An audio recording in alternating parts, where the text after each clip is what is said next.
अजमेर देव स्वर्णकार धर्मशाला trust Meham का हुआ शपथ ग्रहण समारोह एवं सम्मान समारोह। कार्यक्रम में पधारे मुख्य अतिथि श्रीमान BM सुल्तानिया जी, समाज सेवी एवं उद्योगपति दिल्ली ने महाराजा अजमेर जी की प्रतिमा के सामने दीप प्रज्वलित किया एवं आए हुए सभी सम्मानित अतिथियों ने पुष्प अर्पित कर महाराजा अजमेर जी के जयकारों की गूंज के साथ किया कार्यक्रम का शुभारंभ और आए हुए सभी सम्मानित अतिथियों का सभा के संस्था के पदाधिकारियों द्वारा माला पहनाकर एवं पटका पहनाकर किया गया भव्य स्वागत एवं इसी मौके पर समाज के अनेक गणमान्य बंधु हरियाणा, राजस्थान एवं दिल्ली से इस कार्यक्रम में मुख्य रूप से पधारे।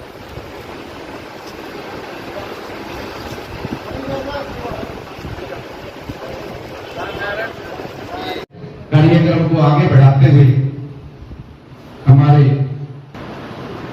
हमारे सभा के अध्यक्ष ने अपने 4 शब्द रखे।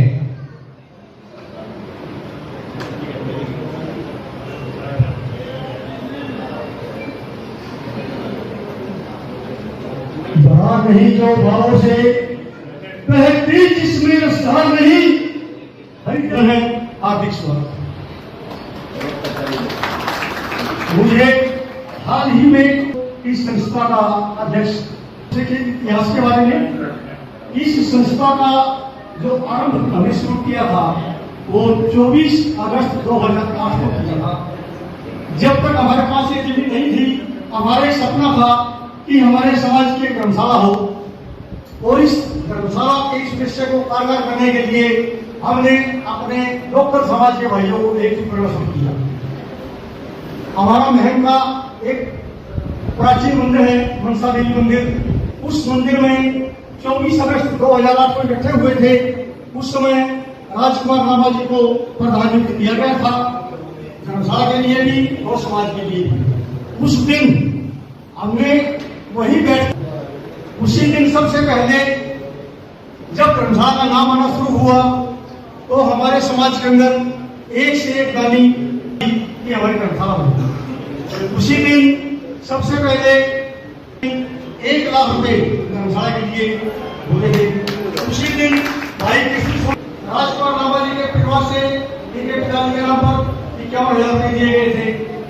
21,000 रुपए दिए गए थे। 3 लाख रुपए तो हमारा धर्मशाला के लिए था कि कहीं महम समाज के अंदर हमारी समझ मिल जाए और हमारे समाज की धर्मशाला हो।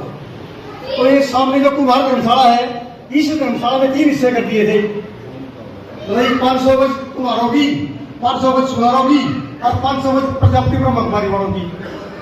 अब उसमें कुछ हो गए, लेकिन हमारे जो कुमार समाज के भाई थे उन्होंने मांग रख ली कि ये जमीन सारी हमारे को मिले।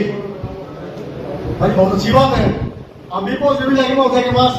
भाई कम अभी नहीं है किसी से, और एक हांडी में 2 पेट नहीं होने चाहिए। यदि आप इनको 1 एकड़ 100 एकड़ ये हुआ तो हमारी साइड में कुमार होगी तो लगभग 1 एकड़ है जो हमारे सांसद भाइयों के संपर्क में इसको आज जिस जगह पर बैठे हुए हैं लेकिन हमारी इच्छा थी और मनोबल था। सबसे पहले हमने इकट्ठा करके इसकी कच्ची बाउंड्री की थी और इसके भर्ती का प्रोग्राम कर दिया था और मात्र 1 कमरा इस कोने में हमने बनाया था और हमारी गई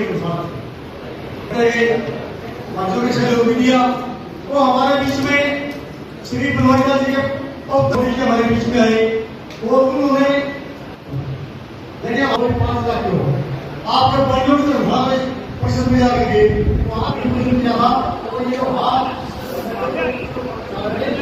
25 लाख रुपए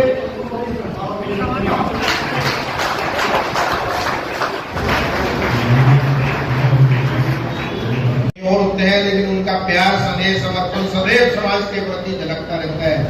जीन से संजय सोनी जी भी यहाँ बैठे हैं। सेवा भाई साहब कहाँ है, एक बार आ जाइए।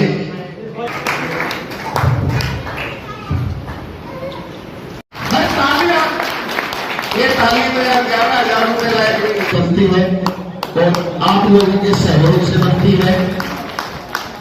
महल पड़े वो डेढ़ दो प्लेयर राफर भाई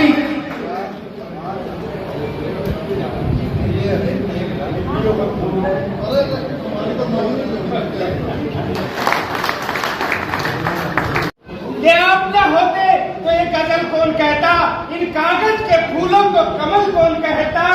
ये करिश्मा है इन दानी सजनों का, ये करिश्मा है इन दानी सजनों का।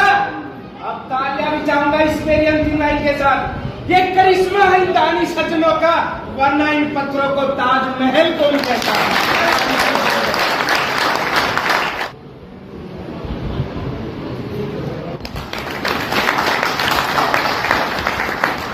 अगर यहाँ उस बच्चे हम बैठे हैं वो उनकी बदौलत है।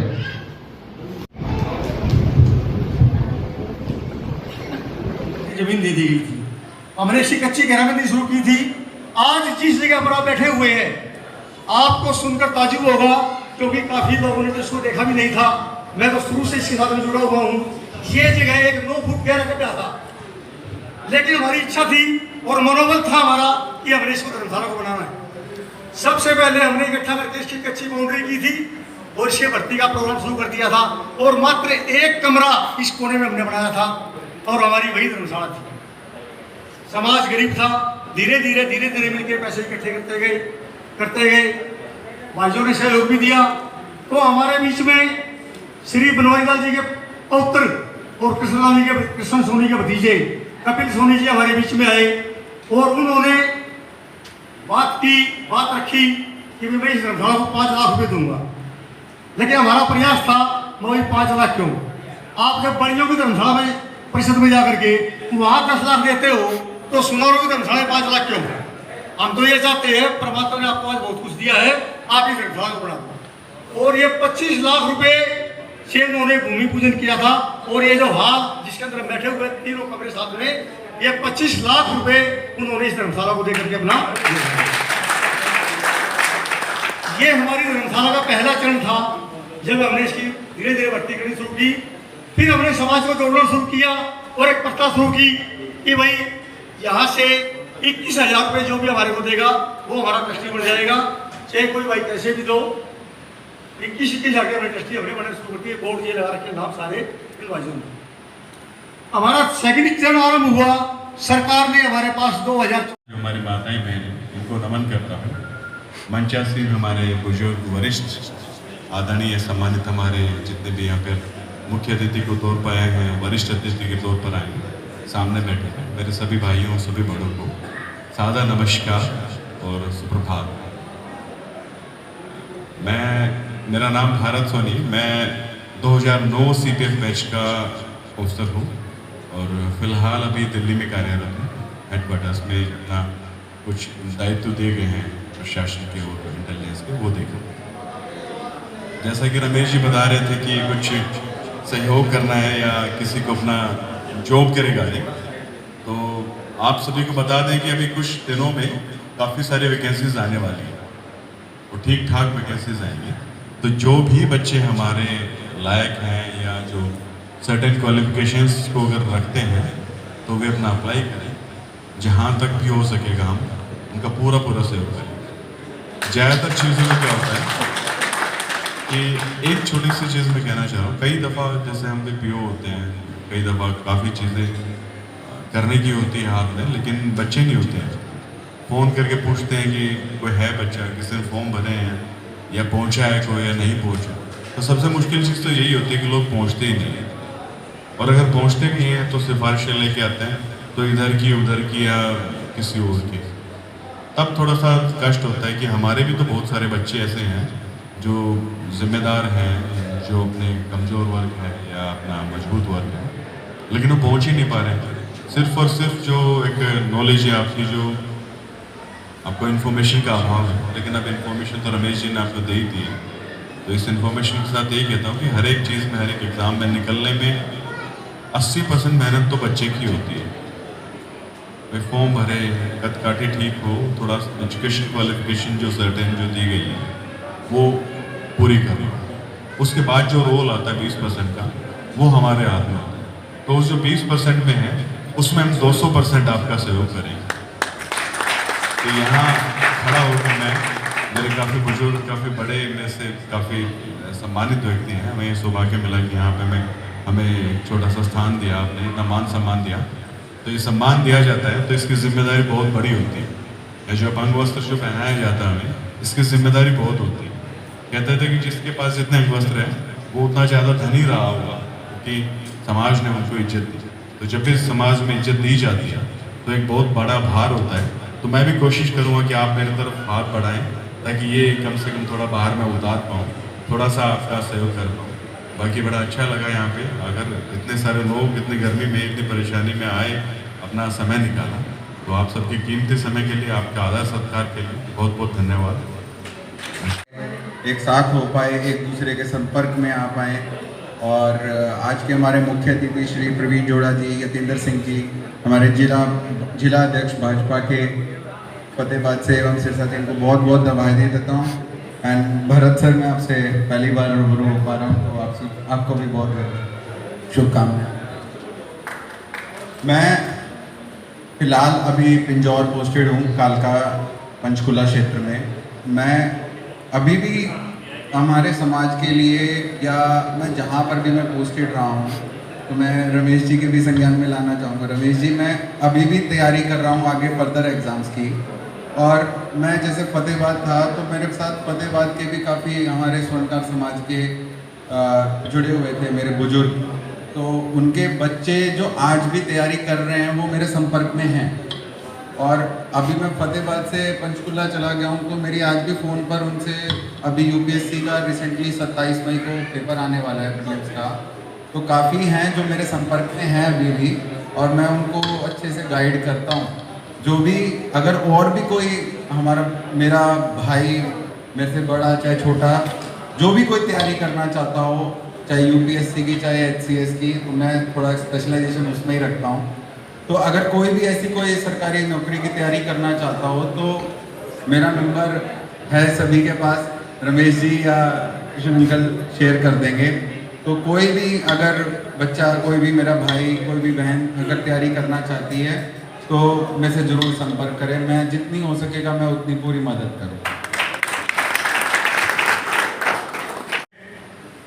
मान सम्मान के साथ बुलाया गया और मैं अपनी करनाल की पूरी टीम के साथ यहाँ पर आया हूँ। आज मैं अपने समाज की तरफ से, जो समाज में हमें एक द्वार मिला, एक की बजाय हमें 2 द्वार मिले हैं, भाई जोड़ा जी और भाई यतेंद्र जी, मैं इस मंच के माध्यम से उनसे एक अपील करना चाहता हूं कि जो हमारे बच्चे हैं आजकल के, उनका बीसी का सर्टिफिकेट बन जाता है, लेकिन जब इंटरव्यू कमेटी में कोई शामिल होता है तो वो उससे इनकम सर्टिफिकेट मांगते हैं। और इनकम सर्टिफिकेट आपकी सरकार ने नोटिफिकेशन जारी कर दिया है, उसके अंदर क्लियर कट है कि जो सैलरी है एग्रीकल्चर वो इंक्लूड नहीं होगी, इसलिए हमारा बीसी का सर्टिफिकेट बन जाता है। लेकिन इनकम सर्टिफिकेट भी टाइम में हमारे से मांगते हैं, और इनकम सर्टिफिकेट हमारी फैमिली आईडी से बनता है, और वो इनकम 8 लाख से क्रॉस कर जाती है, और हमारे बच्चे उस रिजर्वेशन का फायदा नहीं उठा सकते। आज सरकार के आपको 2 द्वार, हमारे को 2 द्वार मिले हैं, और मैं आपसे पूर्णतः उम्मीद रखूंगा कि एक बढ़ती समस्या है, इस समस्या का समाधान करो। ये रिप्रेजेंटेशन हमने आपके कुछ दोनों हमारे बच्चों को ये प्रॉब्लम आ रही है। भाई जब आपकी नोटिफिकेशन हरियाणा सरकार की नोटिफिकेशन है, उसके अंदर कृषि और सैलरी की इनकम इंक्लूड नहीं होती, लेकिन जब फैमिली इनकम को उस आईडी को देखते हैं उसमें सारी इनकम होती है। ये मेरा पर्सनल अनुभव है, मैं नाम नहीं लेना चाहता। मैं तहसीलदार से मिला, उन्होंने मुझे ये कहा कि मैं ऑफिस से हूँ, लेकिन आपका सर्टिफिकेट इनका नहीं बन सकता। मेरी प्राथमिकता यही है, मैं आपसे ये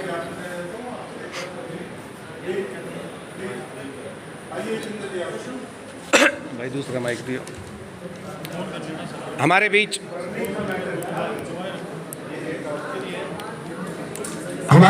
हमारे आज के वरिष्ठ अतिथि, एक मिनट देना। इसमें आपने बताया जैसे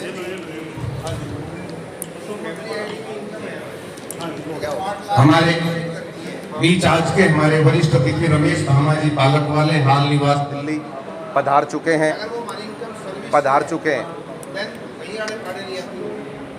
लेकिन उसमें आप कैटेगराइज नहीं करते हैं। फैमिली इनकम में आप कैटेगराइजेशन होना चाहिए। कैटेगराइजेशन होना चाहिए उसके अंदर। सारे डिस्ट्रिक्ट सारे सब कर रहे हैं हमारे बच्चे, और एडमिशन नहीं मिलता उनको जनरल कैटेगरी में, जबकि उनका एडमिशन हो सकता है लेकिन उनको जनरल कैटेगरी का समाधान। तो इस बात की सोच भी हम बताएंगे आपसे। धन्यवाद। बस मेरी छोटी सी यही गुंजाइश बरादरी के लिए ये रिक्वेस्ट थी। आज हो सकता है इस मामले में मैंने इनके माध्यम से सीएम तक ये बात पहुंचा दी है, और इस मसले पे जरूर हल होगा। धन्यवाद। दोनों हाथ ऊपर उठाकर मुठियां बंद करके जोर से जयकारा। भारत माता की वंदे वंदे। अजमेर जी महाराज की, अजमेर जी महाराज की। स्वर्णकार एकता जिंदाबाद, स्वर्णकार एकता जिंदाबाद। मेरे आज के इस अजमेर देव स्वर्णकार धर्मशाला में मौजूद श्री PM सुल्तानिया जी, जो आज के इस कार्यक्रम की अध्यक्षता कर रहे हैं, इनके बारे में पहले भी काफ़ी कुछ सुना था। आज भी यहाँ काफ़ी कुछ जानकारी आई कि किस प्रकार से ये दिल खोलकर समाज के लिए न केवल धन अर्पित करते हैं, अपितु पूरा समय अर्पित करते हैं। सबसे बड़ा दान जो है समय का है। इनकी सहजता और सरलता मैं देख रहा था कि कार्यक्रम के मुख्य अतिथि होते हुए भी कहीं भी इनके चेहरे पे या इनके बॉडी लैंग्वेज पे ऐसे हाव भाव नजर नहीं आ रहे थे कि ये एक ऐसा व्यक्तित्व है जो इसके आज के इस कार्यक्रम के मुख्य अतिथि के तौर पर अपना धर्म का निर्वहन कर रहे हैं। यहाँ पर मौजूद श्री राजकुमार लांबा जी और आज के इस कार्यक्रम में इस धर्मशाला के अध्यक्ष जिन्होंने अपना वक्तव्य सर्वप्रथम रखा, श्री महेश कुमार वर्मा जी, जो भी नए नए यहाँ के अध्यक्ष बने हैं, ऐसी जानकारी में आई। मेरे बड़े भाई और जिनसे मैं सदैव प्रेरणा लेता रहा हूँ। मेरा सौभाग्य रहा कि मैं भारतीय जनता पार्टी में जिला महामंत्री होता था, तो बाबूजी जयमल सिंह जी जो मेरे भाई साहब के पिताजी रहे, उनके साथ मुझे काम करने का अवसर मिला। उम्र में चाहे मैं इनसे छोटा हूँ, लेकिन मेरा अनुभव, मेरा ये सौभाग्य है कि मुझे काम करने का अवसर पार्टी में जिला महामंत्री के तौर पे, वो सिरसा में महामंत्री थे, बाद में वो अध्यक्ष भी रहे, और पग पग पर जिनसे सीखने को मिला मेरे बड़े भाई यतेंद्र सिंह जी, जो हमारे भारतीय जनता पार्टी में सिरसा जिला के जिला अध्यक्ष हैं। और मैं आप सबसे कहूँगा कि उनके सम्मान में एक तालियों की गड़गड़ाहट के साथ उनका असिस्टेंट कमांडेंट CRPF भाई भरत सोनी जी, राजेश वर्मा जी STM, मनोज वर्मा जी DSP क्राइम पलवल से, श्री विजय प्रताप जी BDPO, बड़े ही होनहार और युवा। मैंने खुद इनको देखा है मेरे फतेहाबाद जिला में BDPO के तौर पे। हमारे भट्टू खंड है, भट्टू खंड के BDPO होते थे, तो जब भी इनसे कोई आवश्यकता, कभी फोन किया, कोई काम कहा, तो इन्होंने पूरा स्नेह और पूरा समर्पण भाव ऐसा दिखाया कि मैं भी मेट से बात से हूँ। और मैं इनको शुभकामनाएं देता हूँ कि ये जीवन में तरक्कियाँ प्राप्त करे। SCS के लिए तैयारियाँ इनकी चल रही है। मैं तो इनके जब आप फतेहाबाद में होता था रिश्ते करवाने की बात कर रहा था, इनके पिताजी इन्होंने बताया कि वो आए हुए हैं, मैं मिलूंगा बाबूजी से भी, तो उनसे भी मेरी बात हुई थी। जैसे हर पिता की इच्छा होती है कि बच्चे की शादी हो जाए, इच्छा उनकी भी थी, लेकिन ये बोले नहीं, अभी मैंने जीवन में और आगे बढ़ना है। तो मैं इनको शुभकामनाएं देता हूँ। श्री रमेश भामा जी बाड़क वाले, श्री मधु मांडन जी हिसार से, अशोक नंबरदार जी, महेश वर्मा जी, श्री कृष्ण सोनी जी, नरेंद्र सोनी जी, हरीश सोनी जी, विनय सोनी जी, पवन वर्मा जी, श्रीमती उमा देवी जी, हरिओम सोनी जी, सत्यनारायण वर्मा जी, सत्यनारायण जी, हिसार से आए हैं, बैठे हैं यहाँ पे। चाचा जी लगते हैं मेरे वो, सतीश सोनी जी, देवेंद्र कुमार जी, लखीराम सोनी जी और फतेहाबाद श्रवणकार सभा के प्रधान, अभी इलेक्टेड प्रधान। हमारे फतेहाबाद में आप सबकी जानकारी में आया होगा कहीं ना कहीं कि जब श्रवणकार सभा का इलेक्शन होने लगा तो दो भाई, जोनी सोनी और भाई साहब कृष्ण सोनी, भाई है, एक ही परिवार से मौसूम गोद के हैं। तो दोनों के अंदर मन में इच्छा थी कि मैं समाज की सेवा करूं। तो लेकिन हमारे समाज में अक्सर जैसे चलता है कि हम आपस में दो में से किसी एक को कर देते हैं, लेकिन दोनों ही योग्य थे, युवा थे। समाज के लिए भी कठिन था कि दोनों में से किसको कहेंगे, कौन समाज की सेवा करने के लिए आगे आएगा। तो दोनों ने ही बड़े ही अच्छे तरीके से, सद्भावनापूर्ण तरीके से फतेहाबाद में लोकतंत्र की जो मिसाल पैदा की, मुझे नहीं लगता ऐसी मिसाल शायद कहीं दूसरी जगह होगी। और उस मिसाल के फलस्वरूप चुनकर आए प्रधान श्री कृष्ण सोनी जी यहाँ मौजूद है। तो हमारे फतेहाबाद के ही, मैं तो उनको फतेहाबाद का गौरव कहूँगा, जोगिंदर जी समाज के काम के लिए हमें फतेहाबाद में तो दिखाई नहीं देते। अक्सर पता करते हैं कि आज कोटड़ी में है, आज करनाल में है, आज किसी दूसरी जगह में है, और प्रदेश में उपाध्यक्ष का भी दायित्व इनके पास है। ऐसे जोगिंदर सोनी जी, संस्करण वर्मा जी भी यहाँ बैठे हैं। वो जो कभी अमेरिका में होते हैं, कभी कहीं कहीं और होते हैं, लेकिन उनका प्यार, स्नेह, समर्पण सदैव समाज के प्रति झलकता रहता है। जींद से संजय सोनी जी भी यहाँ बैठे हैं। सेवा की एक मिसाल है संजय जी। मैंने इनको जींद के अंदर ही भारत विकास परिषद की रसोई का कार्यभार संभाल कर उसे चलाते हुए देखा है। कभी कभी जैसे आज हमने आयोजन किया, कई बार आयोजन करते हैं, आयोजन करना बड़ा कठिन काम है, लेकिन आयोजन सबके साथ लगने से हो जाता है। लेकिन प्रतिदिन का प्रकल्प हो कि कल सुबह हमने मरीजों के लिए नाश्ता तैयार करना है और उस नाश्ते को लेके हॉस्पिटल में जाना है, बंटवाना है, बड़ा मुश्किल काम है। ऐसा काम भारत विकास परिषद के सहयोग से भाई संजय सोनी जी जींद में कर रहे हैं। मैं इनका भी अभिवादन करता हूँ। और यहाँ पर मौजूद जितने भी मेरे करनाल से आए हुए, महेंद्रगढ़ से आए हुए, हरियाणा के स्थान से आए हुए और इस महम की पवित्र धरती के मेरे नौजवान, युवा, मेरे बुजुर्गों, साथियों, आप सबके चरणों में सादर प्रणाम करता हुआ मैं आपका आभारी हूँ कि आज आपने मुझे यहाँ बुलाया। भाई यतिंदर सिंह जी के साथ डीएम सुल्तानिया जी से रूबरू करवाया और यहाँ कमांडेंट साहब से और आप सब लोगों से रूबरू करवाया। मेरे लिए ये विलक्षण अवसर है। मैं आप सबका दिल से आभार इस बात के लिए करता हूँ।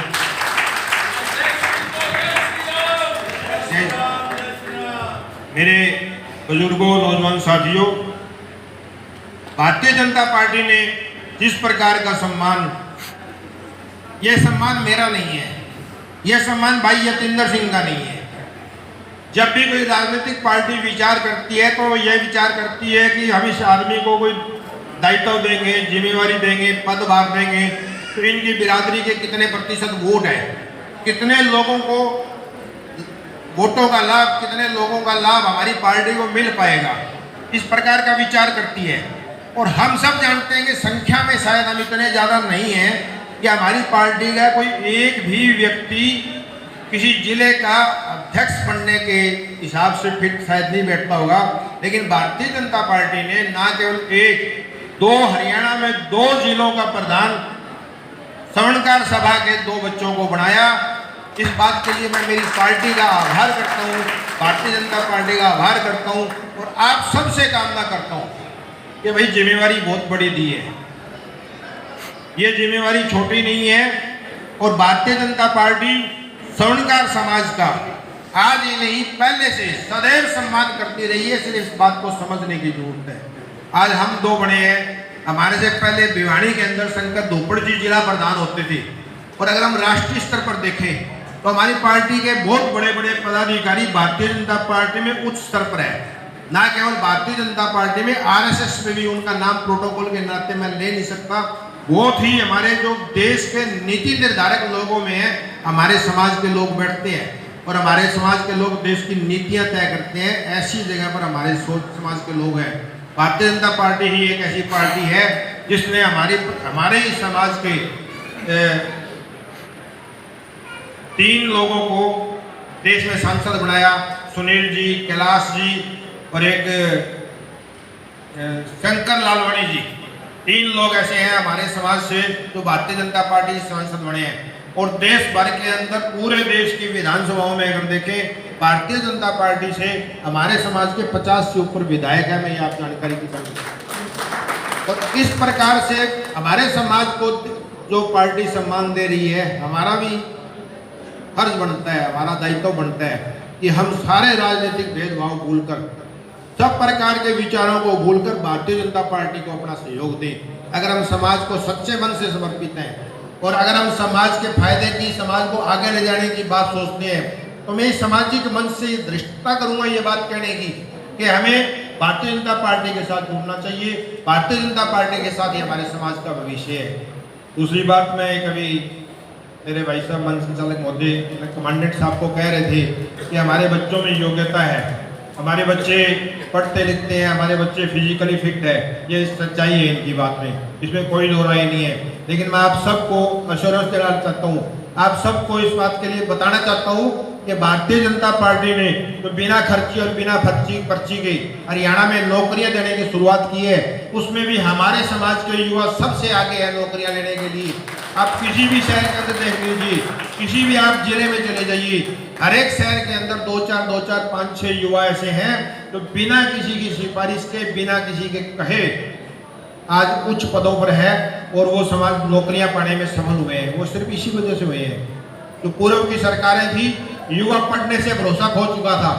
हमारे समाज के बारे में हम देखते हैं, बच्चों ने पढ़ना शुरू किया जब बच्चों को ये पता लगा कि वो पढ़ेंगे, मेहनत करेंगे, फिजिकली फिट होगी तो उन्हें नौकरी मिल जाएगी। इस बात की गारंटी अगर दी तो भारतीय जनता पार्टी ने दी और भारतीय जनता पार्टी की गारंटी से ही ये बात सफल हो पाई है। मैं एक संदेश और अपने समाज को, यहाँ बैठे हम समाज के, अगर हम समाज को आगे लेके जाने की सोच रखते हैं तो हम इस बात की कोशिश करें कि मैं जिस क्षेत्र में हूँ, मैं भारतीय जनता पार्टी का जिला अध्यक्ष हूँ, साथ में एडवोकेट हूँ।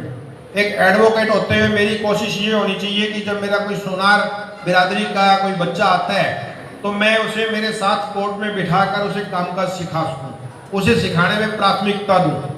इसी प्रकार से अगर कोई दूसरा भाई कोई दूसरा काम करता है, सोनार का काम करने के अलावा दूसरा काम करता है, तो वहाँ पर भी मैं कोशिश करूँ कि हमारी बिरादरी के बच्चों को हम आगे बढ़ाने के लिए जो हमारे में प्रतिभा है, हमारे में से कोई कलाकार होगा, कोई संगीतकार होगा, कोई इंडस्ट्रियलिस्ट होगा, कोई बिजनेसमैन होगा, हमारे में जो भी गुण मेरे अंदर है, जो भी योग्यता मेरे अंदर है, उस योग्यता और उस गुणों से मैं मेरे समाज के बच्चों को परिचित कराने का काम करूं और समाज को आगे उठाने का काम करूं। इस प्रकार से हम करेंगे, हमारे समाज को, बच्चे को, समाज के बच्चों को आगे लाने का काम करेंगे। और हमें भी बड़े दिल से इस बात को स्वीकार करना चाहिए कि आज महत्व है तो सिर्फ और सिर्फ शिक्षक है। हम जो दुकानदार भाई हैं, हम ये सोचते हैं ठीक है बच्चे ने 10वीं कर ली, 12वीं कर ली, हो गया काबिल, अब इसको ब्याह कर देते हैं, इसको दुकान पे बिठा देते हैं। ठीक है, ब्याह करने का समय है, ब्याह भी करना चाहिए और अगर दुकान पे बिठाना आवश्यक है तो दुकान पे भी बिठाना चाहिए। दुकान का काम कम नहीं है, लेकिन उसकी शिक्षा पूरी करवाना है हमें बच्चों की। महाराज अजमेर देव स्वर्णकार धर्मशाला ट्रस्ट की तरफ से आयोजित इस सम्मान समारोह में आज के हमारे मुख्य अतिथि सम्मानित सराफा व्यापारी समाज सेवी Shri DM Sarkaria ji, assistant commandant CRPF Shri Bharat Soni ji, Fatehabad के हमारे नवनियुक्त जिलाध्यक्ष एडवोकेट प्रवीण जोड़ा जी, उन्हीं के साथ मंच पे विराजमान हैं BDPO पिंजौर श्री विनय प्रताप सिंह जी, हमारे समाज सेवी साथी रमेश भामा जी, इस धर्मशाला ट्रस्ट के सम्मानित अध्यक्ष महेश वर्मा जी, सम्मानित संरक्षक अशोक नंबरदार जी, मंच पर उपस्थित हमारे सम्मानित बुजुर्ग भगत राम जी, महम स्वर्णकार संघ के कार्यकारी अध्यक्ष भाई राजकुमार लांबा जी, कृष्ण सोनी जी, भिन्न भिन्न जिलों से, तहसीलों से आए हुए स्वर्णकार सभा के सम्मानित पदाधिकारीगण, मातृशक्ति और मेरे युवा साथियों, सबसे पहले मैं आप सभी का और अजमेर देव स्वर्णकार धर्मशाला ट्रस्ट का, इस कार्यक्रम के आयोजकों का धन्यवाद करता हूं कि आज आपके बीच में मुझे रहने का एक सौभाग्य मिला। उसके लिए आपका बहुत बहुत आभार और धन्यवाद करता हूं। जो मुख्य विषय था कि हमारे नवनियुक्त जिलाध्यक्ष के नाते मुझे और प्रवीण जी को यहाँ बुला के सम्मानित किया गया, उसके लिए मैं सम्मानित मंच की तरफ से, इस सभागार में उपस्थित हम सभी की तरफ से, हमारे यशस्वी प्रधानमंत्री नरेंद्र मोदी जी, हमारे राष्ट्रीय अध्यक्ष JP नड्डा जी, हमारे संगठन महामंत्री जी, हमारे प्रदेश के यशस्वी मुख्यमंत्री नायब सैनी जी, हमारे प्रदेशाध्यक्ष मोहनलाल बड़ोली जी, संगठन महामंत्री फणींद्र नाथ शर्मा जी का भी मैं हम सभी की तरफ से धन्यवाद करता हूं कि उन्होंने स्वर्णकार समाज के 2 व्यक्तियों को जिला नियुक्त करके हमें बहुत बड़ा सम्मान दिया है। उस सम्मान के लिए मैं भारतीय जनता पार्टी के श्रेष्ठ नेतृत्व का धन्यवाद करता हूं और आपसे निवेदन करूंगा जोरदार तालियों से हम भी उनका धन्यवाद करें। मंच का बखूबी संचालन कर मेरे भाई रमेश जी ने भी बहुत अच्छे शब्दों से संचालन किया है और इस धर्मशाला को जैसे कहते हैं कि बूंद बूंद करके जो संजोया जा रहा है, ये बड़ी प्रसन्नता की बात है। हमारा स्वर्णकार समाज हर तरह से सक्षम है, इसमें बहुत बड़े बड़े दानवीर हैं, वो आज इस सारी कार्रवाई से नजर आ रहा है और निसंदेह ये धर्मशाला एक ऐसा विराट रूप ले लेगी कि इसका नाम प्रदेश में नहीं देश में प्रमुख धर्मशालाओं में गिना जाएगा, ऐसी मैं आशा और उम्मीद करता हूँ। मेरे भाई रमेश जी ने और हमारे करनाल के अध्यक्ष सम्मानित अध्यक्ष जी ने मांग रखी कि OBC और इनकम सर्टिफिकेट का थोड़ा सा कोई डिस्प्यूट है, किस तरह दिक्कत आती है, आपकी इस बात को निश्चित रूप से माननीय मुख्यमंत्री तक पहुंचाया जाएगा और इसका उचित समाधान किया जाएगा, ये मैं और प्रवीण जी आपको विश्वास दिलाता हूँ। इसके अलावा सरकार के बाबत अगर कोई भी समस्या आपको आती है तो विश्वास दिलाते हैं कि भारतीय जनता पार्टी आपके साथ खड़ी रहेगी। अब 2 या 3 बातें मैं सामाजिक दृष्टि जो मैं सोचता हूँ वह आपसे शेयर करना चाहूँगा। जैसे कि रमेश जी ने कहा, आज इस सभागार में हम सभी लोग उपस्थित हैं, परंतु हमारे युवा, हमारे बच्चे बेटियां साथ नहीं लेकर के आए, हमें साथ लेके आना चाहिए। ऐसा मैं क्यों कह रहा हूँ?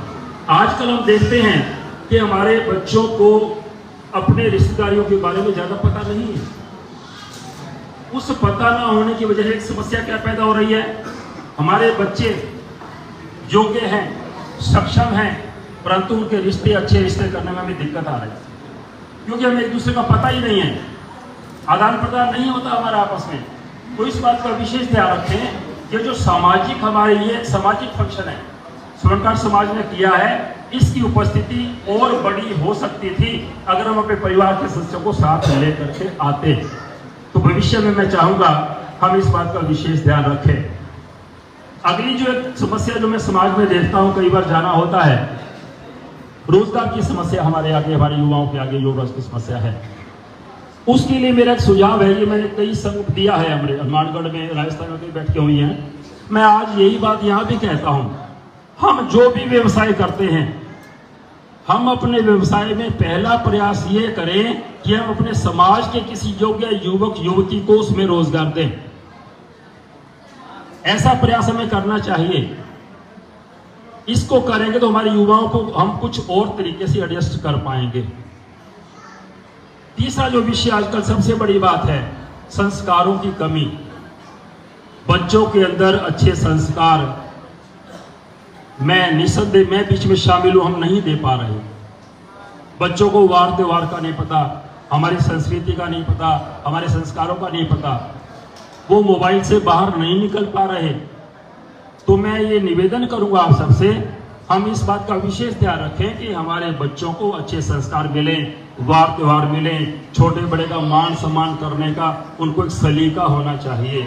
ये आजकल के बच्चों में बहुत बड़ी कमी है।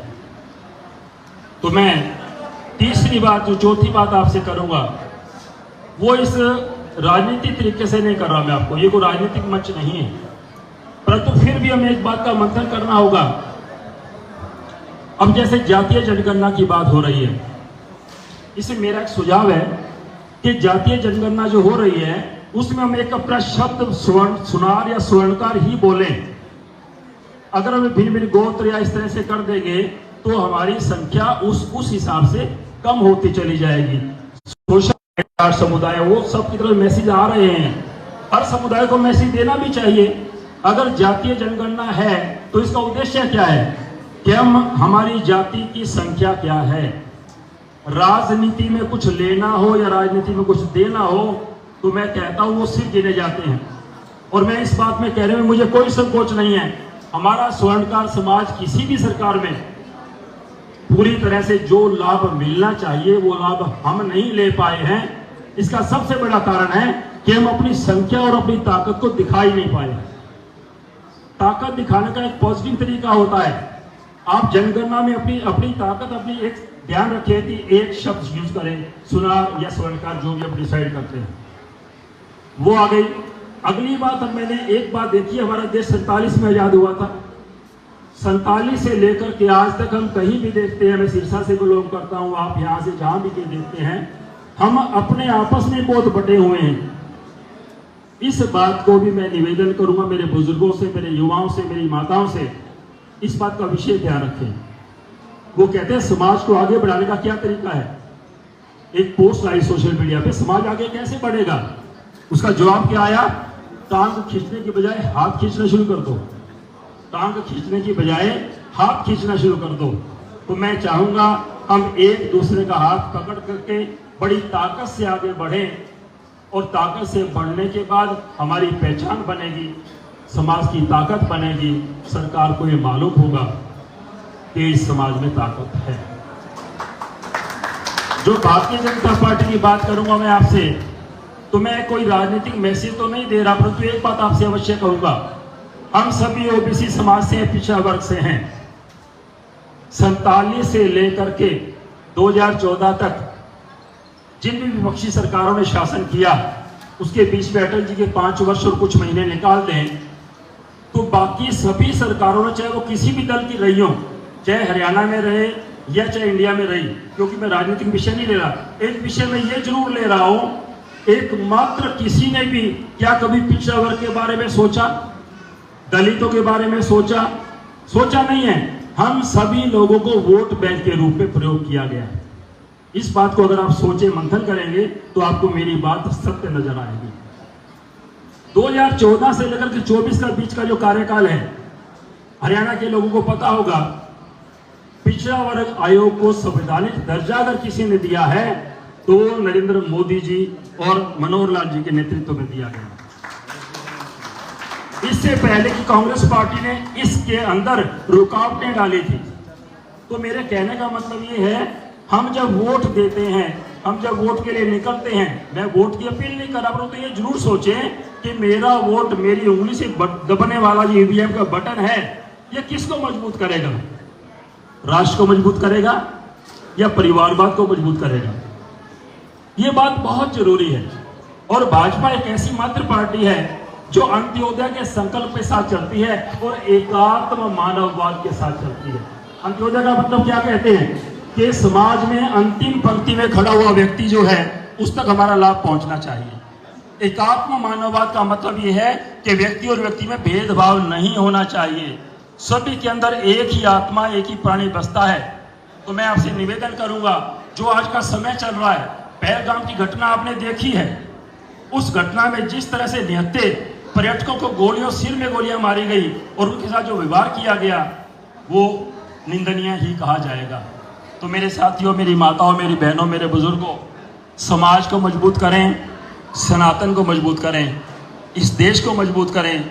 इसी निवेदन के साथ मैं पुनः इस आयोजन के लिए, मुझे आपके बीच में उपस्थित रहने के लिए जो अवसर दिया है, उसके लिए मैं अजमेर देव स्वर्णकार धर्मशाला ट्रस्ट के पदाधिकारियों का, भाई राजकुमार जी का, कृष्ण जी का, आप सभी का धन्यवाद करता हूं, और मुख्य अतिथिगण जिनके साथ मुझे रहने का अवसर मिला, और आप सभी का भी अभिनंदन, धन्यवाद। पावन धरा पर मेरे समाज ने मेरे को जो बुलाया, जो निमंत्रण दिया, इस लायक समझा, और आप सभी का धन्यवाद करना चाहता हूँ।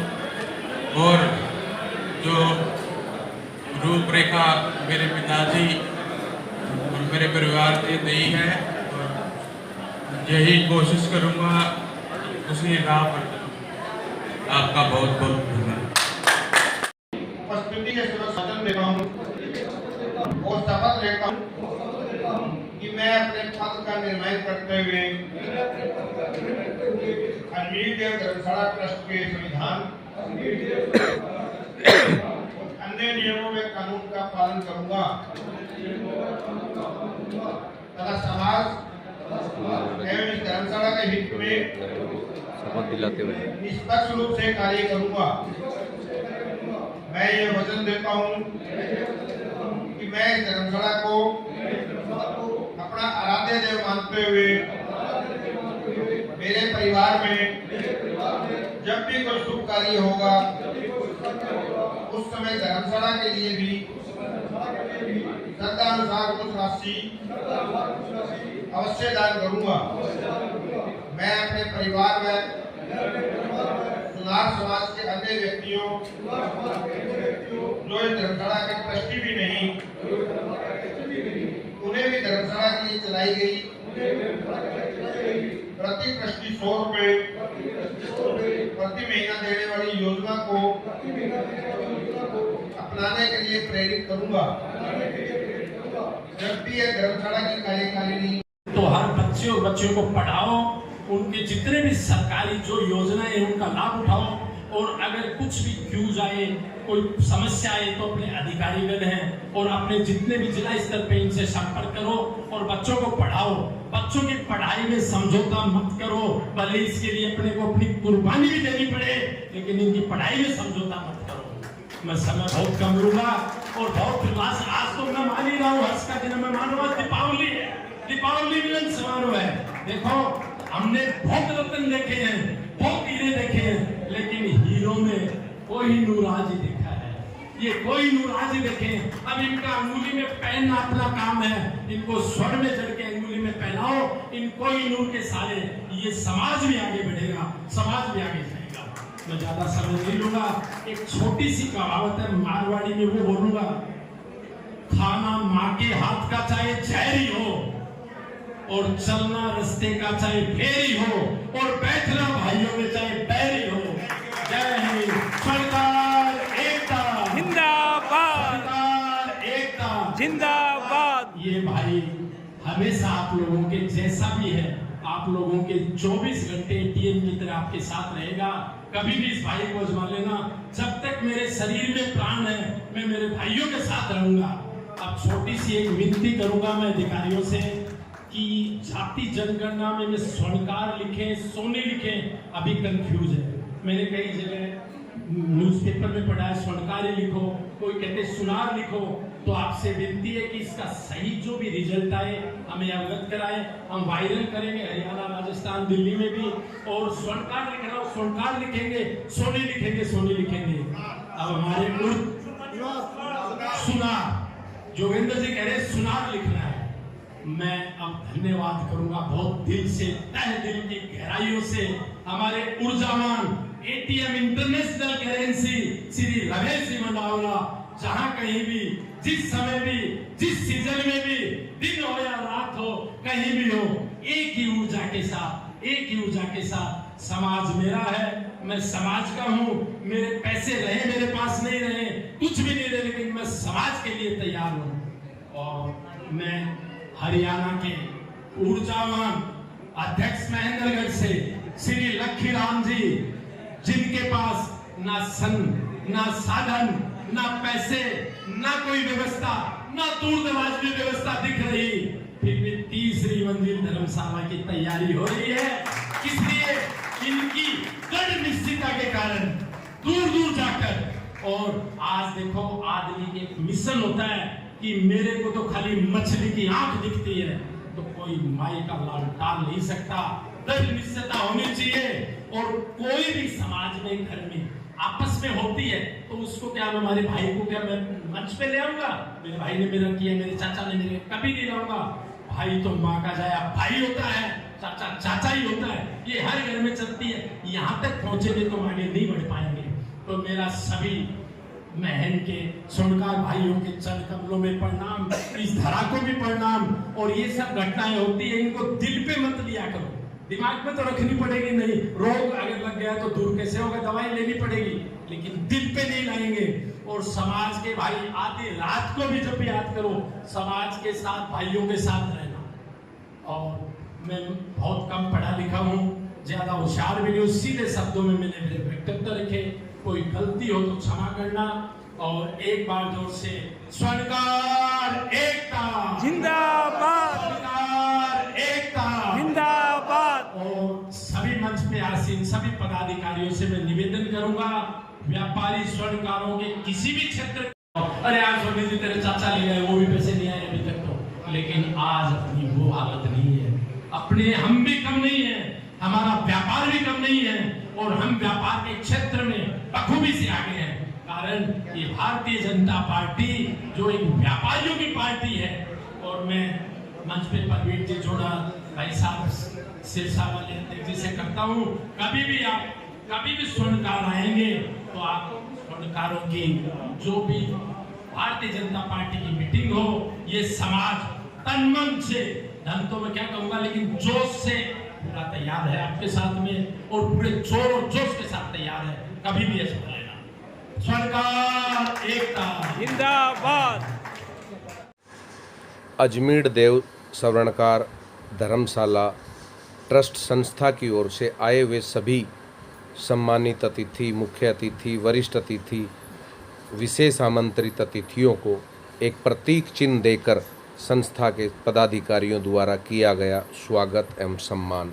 जी हाँ, महम की पावन भूमि पर पधारने पर समाज के वरिष्ठ जनों का किया गया प्रतीक चिन्ह के साथ संस्था के पदाधिकारियों द्वारा स्वागत एवं इसके साथ साथ मातृशक्तियों का भी किया गया स्वागत एवं सम्मान। वहीं इस कार्यक्रम में प्रदेश भर से, हरियाणा प्रदेश भर से, राजस्थान एवं दिल्ली से पधारे स्वर्णकार समाज के जिला अध्यक्ष, प्रदेश अध्यक्ष एवं अन्य समाज के गणमान्य बंधुओं का किया गया गर्मजोशी से स्वागत प्रतीक चिन्ह के साथ।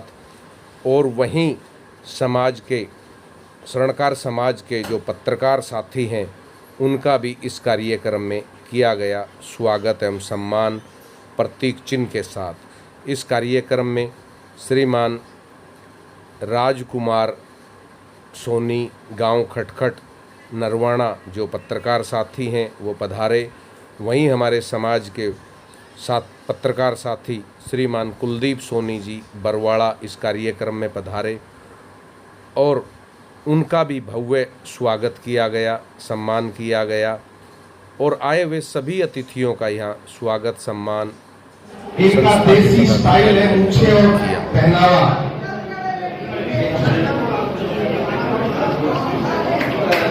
बेबाक लेखनी के धनी है, समाज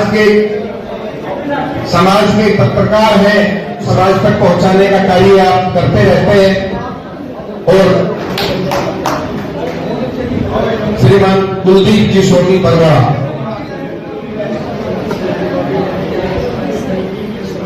वैसे देखिए किसी ने सही कहा है, कलम और नेता।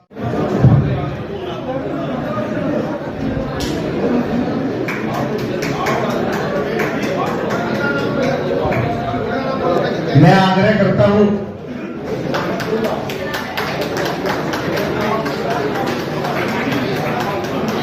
बाद में मिलता ही नहीं है तो फिर रहते क्या है, ये सोचना पड़ेगा।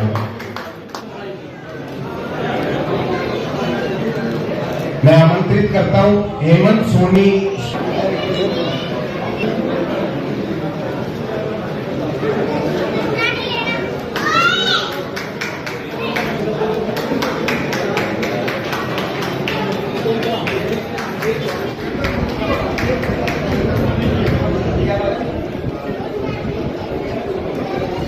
बजरंग। आप सभी साथियों को सर्वप्रथम मेरा नमस्कार। साथियों, किसी भी कार्यक्रम में जो मंच संचालक होता है उसका अपना एक अलग भूमिका होती है, और वह जब मंच का संचालन करता है तो इसका दायित्व होता है कि वह उस मंच की गरिमा को बनाए रखे और अपने उस कर्तव्य का निर्वाह करते हुए उस संस्था का मान सम्मान बनाए रखे। मंच संचालक का कार्य है आए हुए मुख्य अतिथि एवं अतिथिगण जो मंच पर विराजमान होते हैं उनका सुंदर रूप से समाज को परिचय दे सके, समाज से उनको रूबरू करा सके और उन बंधुओं को मंच पर आमंत्रित कर माइक के माध्यम से उनके वक्तव्य समाज के सामने प्रस्तुत करवाने का। इसके साथ ही समाज के गणमान्य बंधु जो कार्यक्रम में आते हैं उनकी बातें मुख्य अतिथि एवं अतिथिगणों तक पहुंचाना ही मंच संचालक का कार्य है। बात आती है मंच पर वक्ता कौन बोलेगा, वक्ता कौन बोलेगा, इसका निर्णय कौन लेता है। मैं आपको बता देना चाहता हूं और यह आज आवश्यकता भी है बताने की। मंच संचालक का कार्य है मंच पर विराजमान जो मुख्य अतिथि एवं वरिष्ठ अतिथि, सम्मानित अतिथि, विशेष आमंत्रित अतिथि जो होते हैं उनके उद्बोधन मंच पर रखवाना, मंच के माध्यम से आम समाज के सामने रखवाना। और इसके अलावा यदि कोई भी वक्ता अपने विचार मंच के माध्यम से रखना चाहता है तो उसे उस संगठन के अध्यक्ष से अनुमति लेनी होती है और जब संगठन का अध्यक्ष अनुमति देता है तो वह अनुमति के तौर पर एक पर्ची मंच संचालक को देता है संगठन का अध्यक्ष। और मंच संचालक का कार्य बनता है कि संगठन के अध्यक्ष महोदय ने जिन भी वक्ता के नाम की जो पर्ची दी है, मंच संचालक उन वक्ता को, उस भाई को, उस समाज बंधु को मंच पर बुलाए और उनको बुलाकर बोलने का मौका दे।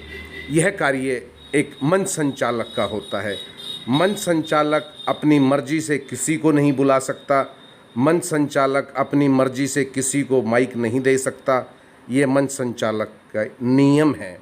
इसीलिए जहाँ भी कहीं कार्यक्रम होते हैं, जो निजी कार्यक्रम होते हैं, जैसे उदाहरण के तौर पर अगर कोई आदमी अपने बच्चे की शादी कर रहा है या कोई कार्यक्रम कर रहा है तो वह उसका निजी कार्यक्रम है।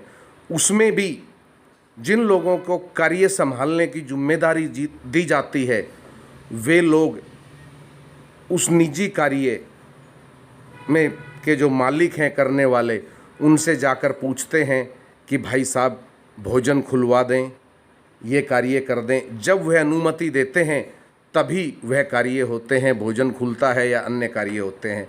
लेकिन जहाँ बात आती है समाज की, किसी संगठन की, समाज का कोई कार्यक्रम हो, संगठन का कोई कार्यक्रम हो, तो उसमें मंच संचालक बोलने की अनुमति उन्हीं वक्ताओं को दे सकता है जिनका आग्रह उस संगठन का अध्यक्ष मंच संचालन से करेगा कि आप इन्हें बोलने का मौका दें। मंच संचालक अपनी तरफ से कभी भी किसी को अनुमति नहीं देता और ना ही अपनी तरफ से किसी को भी बुला सकता कि आप आइए और अपना उद्बोधन रखिए, अपने विचार रखिए। यह एक मंच संचालक की भूमिका होती है और वह उसी के प्रति उसका निर्वाह करता है। और संगठन के अध्यक्ष एवं संगठन की पूरी टीम ये निर्णय लेती है कि उनके मंच पर होने वाले कार्यक्रम में वक्ता के रूप में कौन कौन होंगे। वो जो निर्णय लेते हैं मंच संचालक उसी निर्णय के आधार पर काम करता है। और मंच संचालक की भूमिका केवल मात्र इतनी ही होती है कि जो अध्यक्ष उन्हें अनुमति दें, जो अध्यक्ष उन्हें आदेश दें, उसका वो पालन करें। यही एक मंच संचालक की जिम्मेदारी बनती है और वह अपनी जिम्मेदारी निभाते हुए उस कार्यक्रम को अपनी तरफ से और अधिक भव्य करने की कोशिश करता है। यही एक मंच संचालक की भूमिका होती है। और जहाँ भी कहीं कार्यक्रम होते हैं मंच संचालक वही अपनी भूमिकाएं मात्र निभाते हैं। जिसे भी आदेश दिया गया वक्ताओं के रूप में बुलाने का, वह आदेश केवल मंच संचालक के पास अध्यक्ष महोदय की अनुमति से आते हैं। मंच पर विराजमान अतिथियों के अलावा जिन्हें बुलाया जाता है वह अध्यक्ष महोदय की अनुमति से होते हैं।